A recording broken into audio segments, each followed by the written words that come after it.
back-to-back videos. So, okay, this one is very interesting. So this one is off the dome, like most of mine are. So this is something that I am very, very passionate about when it comes to astrology. And it's essentially about love and my ideas around the composite chart and how I believe now it's, different people have different love languages, right?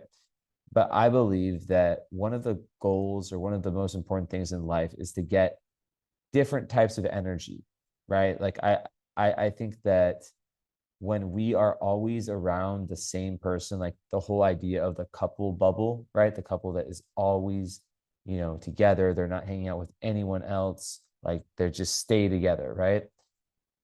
I want to explain that on an astrological level why I believe that is not good. Now, before saying this, I want to just say that I don't want to offend anyone, and I understand that people do this, and that there are periods in life where this is just the best thing in the world. I get it. I'm not going against that. But what I'm saying, so essentially in astrology, right? When your energy combines with anyone else's energy, I don't care if it's a lover, someone at work, a friend, a family member, a new chart is formed, right? So your two charts, think of your chart as your energetic, it's you, your energy, right? It's an explanation of your energy. It is a photograph, a painting of your energy, right? Metaphoric painting of your energy. So when that comes together with someone else's, it creates a new painting. Now, when we are living in close proximity to someone else, and we're always doing the same thing, and this whole societal programming, we tend to be living in the composite, right?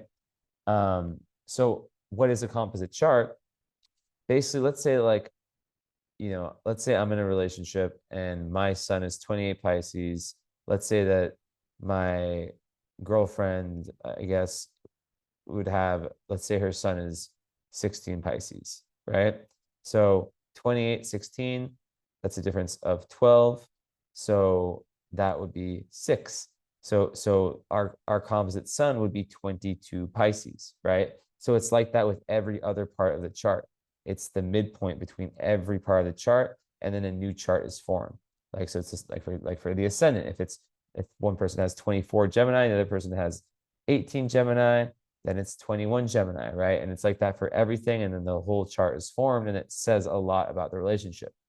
So, that also synastry, which, synastry is just basically like, for example, if my moon is at 21 Sagittarius and my girlfriend's Pluto is at 20 Sagittarius, then we would have what's called in synastry, Pluto conjunct moon conjunct Pluto synastry, right? So that's like, or if she had, let's say, her Saturn at 21 Pisces and my moon's at 21 Sag, then we would have Saturn square moon. That's an example of synastry. Basically, with the composite chart, when you are always with the same person, doing the same, like not giving yourself enough alone time, not allowing yourself to grow enough as an individual, you are stuck in your composite chart. And you have your natal chart for a reason, right? Now, of course, a lot of people, different people's natal charts are more relationship based than others, based on karma. I'm a karmic astrologer, so my readings, I really emphasize like how everything in the present life is connected to the past. But at the same time, just in general, societal conditioning pushes us towards this type of life, right? Get married, stay with your partner, blah blah blah. I believe that the new energy coming, and I'm like keep coming up with ideas of videos. I'm just gonna stay up all night making videos. Energy. But Yeah, I believe that a lot of like this energy shift in 2025, 2026, with Pluto in Aquarius, Uranus in Gemini, Saturn, Neptune in Aries. I think a lot of it is going to be more about the individualization, right? And us finding ourselves as individuals and a lot less kind of tribalism. So, let me write that down. So basically, in the context of relationships, it's so important to not lose yourself as an individual because you have your natal chart for a reason, right? That is about you and that is about your goals. So, of course, it's amazing to have a good compatibility, right? To have someone that that helps you in respect to you reaching your goals. Um, but at the same time, even like the most amazing relationships can be so amazing that that the people don't want to ever spend time with their friends or try out different energies. That sound like I was like saying cheating, like just like trying out different energies, like they just get stuck together, the couple bubble, right? So let's say that like the couple is like a sun and moon in Virgo, with a Scorpio rising, and then a Leo sun with a Sag moon, whatever rising. Um, you know, if they're only together and they're not seeing barely any friends, they're living in a secluded area, they are not going to be getting these other energies. Like, for example, if they had, a group of friends where one person was like a Gemini Libra, the other person was like a Capricorn Taurus, like they're not going to be getting plus all the aspects and all like, like kind of everything that combines like to make a human being, the free will plus the astrology. So they're only getting a very single small dose. And when you think about growth in your experience, kind of like the ninth house experience of growing your idea of truth, right? Um, yes, of course, like with the right person, you can still do that. But I believe that what happens a lot with divorces and why the divorce rate is so high is because of people are not doing relationships the right way. Um, I mean, there's a lot of reasons. I'm not going to get into all those. That's not my expertise, but like, obviously people, jumping into things way too fast, doing things because they're supposed to do them instead because they feel like they deeply want to do them. But, you know, I think that if people lived more true to their natal charts and what their natal charts are asking for them, and then came together and didn't have such a fear of this conversation around an energetic break, and that didn't have like a negative component, like, oh, I need an energetic break. Oh, because you're sick of me, right? Like, like there's just a lot of fear a lot of people have to have that conversation. So I believe that that needs to be normalized. I believe like obviously not everyone can afford to have 3 bedrooms in their house. And this is a lot of people disagree with me on this one.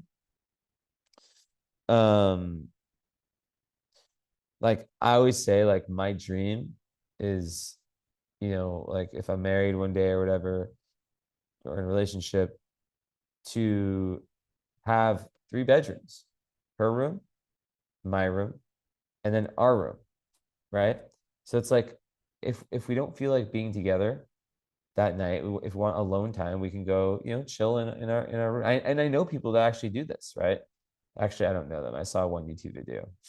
Um, but like I think it's a beautiful thing. I think it just takes so much pressure off because as humans, we're such imperfect beings, and I think that just like when you think about the start and the beauty of the pink cloud period of relationship where everything is so interesting and so new, it's like there is a way to keep that newness going, right? Um, Not even that newness, there is a way to keep that excitement going, right? And I think a lot of that has to do with keeping a level of intrigue and mysteriousness. Is that the right word? Mysteriousness?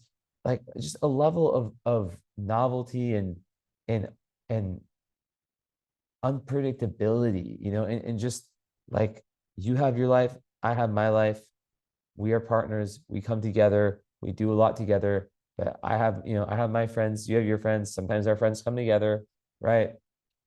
Um, I just think that like, it can be so beneficial. And then because you're getting outside of that composite chart, um, you're experiencing different energies, it's enriching your life experience more so that when you come back to your partner, you feel more amped and excited to be with them and to be in their energy. And you also have other energies to compare to their, not compare, but like, like it's like almost like, you get to learn to differentiate between their energy and other people's energies better. So these are just some of my thoughts, guys. Let me think for 2 seconds if there's anything I left out. I have a sip of my tea.